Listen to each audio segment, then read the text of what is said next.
The Stop Nick Shirley Act, also known as AB2624, is a horrible bill, and it's important that we understand what's actually happening.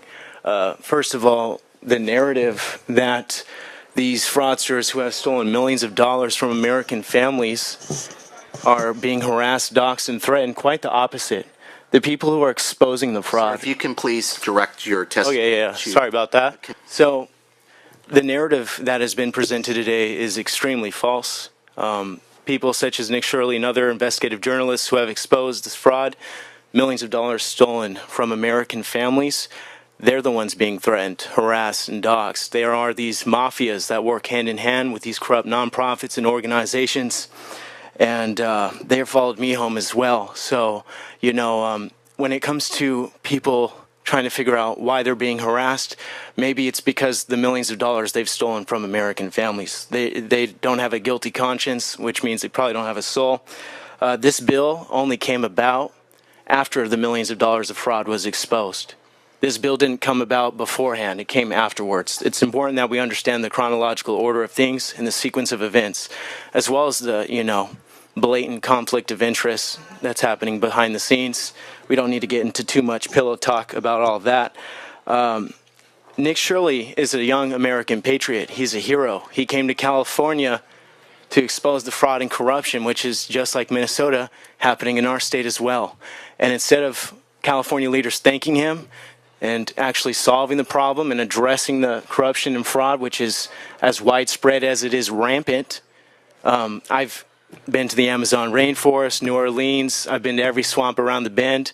This Sacramento swamp needs a good draining. We, the people, expect our California leaders to be open and honest. We demand transparency. We don't want our leaders covering their tracks or their trails because they built a house of cards built on corruption and fraud.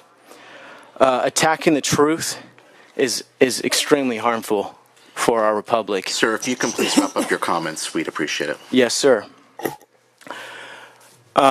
We, the people, demand that you guys do everything in your power to stop this bill. It is an attack on freedom of speech and freedom of the press. And our founding fathers, as well as the American people, are watching you in everything you do. And I sincerely hope that you would hold these fraudsters accountable. This is not an attack on immigrants. I love people of all races and religions. This is about fraud and corruption. This is not about what race or religion you are.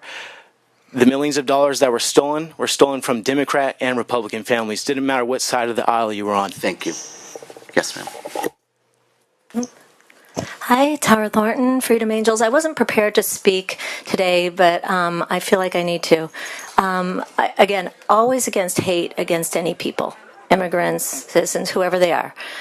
But this bill reads like something else. And so I want to talk about some of the details. Like, you know, this bill attacks like standard investigative techniques, which is like public videotaping of government contracted facilities. And in the last couple of years when it's been exposed, like widespread fraud in the hospice, welfare, health services, education, it has shocked America because these are public funds. And so I think there needs to be a way to get at protecting people, but also going after the bad actors. We talked about bad actors, but there are bad actors. This fraud has been exposed, and it needs to be protected. The bill goes very into the intent to harm. It goes over very harsh penalties for intent to harm.